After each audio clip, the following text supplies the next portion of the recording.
Lovers, kali ini saya akan coba menjelaskan tentang pengaturan game di Quizizz. Yuk kita simak. Jadi yang pertama-tama saya login dulu di quizizz.com seperti biasa. Sudah muncul di beranda, kemudian saya langsung aja ke quiz yang udah pernah saya bikin.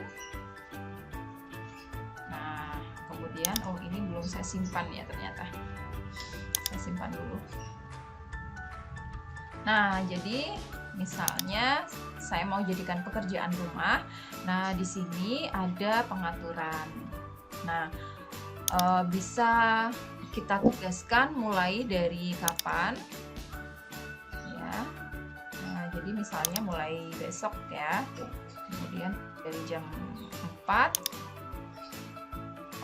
mulai dari jam 1 deh. Oke, kemudian batas waktunya kita bisa atur juga sampai kapan. Misalnya sampai Sabtu di jam yang sama gitu ya. Kemudian jadi di sini pengaturan yang berikutnya ada pengaturan remedial untuk Bapak Ibu yang sudah menentukan KKM ya. Jadi di sini ada pertanyaan penebusan atau redemption. Artinya apa? Artinya nanti pertanyaan yang dijawab oleh siswa itu salah, nanti bisa terulang gitu Bapak Ibu. Ada kesempatan lagi gitu untuk dia menjawab. Kemudian untuk kuis penebusan semua pertanyaan yang salah, Q itu question. Jadi kalau ini kita aktifkan, otomatis penebusan yang redemption ini tidak aktif, nggak bisa kita aktifkan dua-duanya gitu.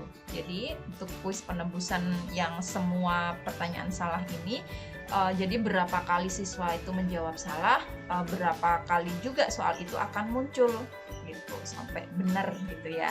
Jadi diberi kesempatan untuk mengulang. Gitu. Kemudian untuk pengaturan berikutnya. Nah, jadi dia udah terintegrasi ke Google Classroom gitu Bapak Ibu. Nah, gitu ya. Jadi akan muncul kelas yang udah saya integrasikan di Quizizz. Kemudian untuk pengaturan umum, ini kalau udah default, udah diatur oleh sistem seperti ini. Tapi saya akan coba jelaskan satu-satu.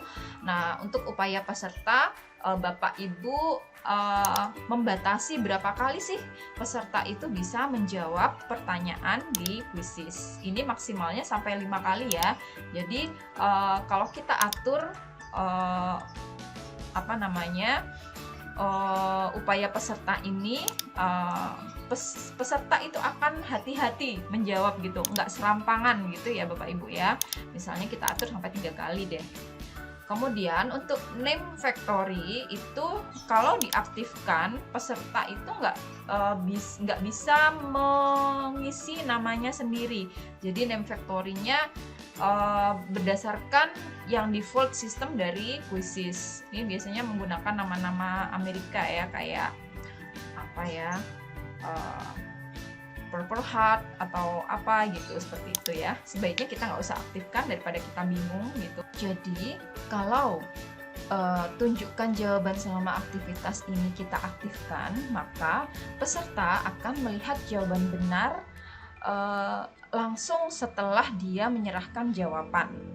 Kalau tampilkan kunci jawaban setelah kuis dia diaktifkan, maka peserta tidak akan melihat jawaban benar setelah dia menyerahkan kuis, tetapi setelah dia menyelesaikan seluruh pertanyaan dalam satu set kuis itu. Begitu bedanya ya. Oke, jadi untuk berikutnya penguasaan dan pembelajaran. Nah, di sini ada mode bank soal adaptif. Untuk mode bank soal adaptif ini dia akan tujuannya mencegah contoh-contohan siswa gitu ya. Jadi setiap siswa akan mendapatkan paket soal yang berbeda. Nah, itu sudah algoritma dari Quizizz-nya gitu ya Bapak Ibu.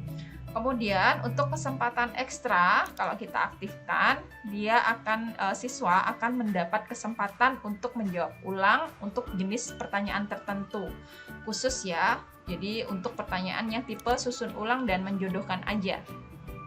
Kemudian untuk pengaturan aktivitas ini akan ada bonus yaitu power ups ya.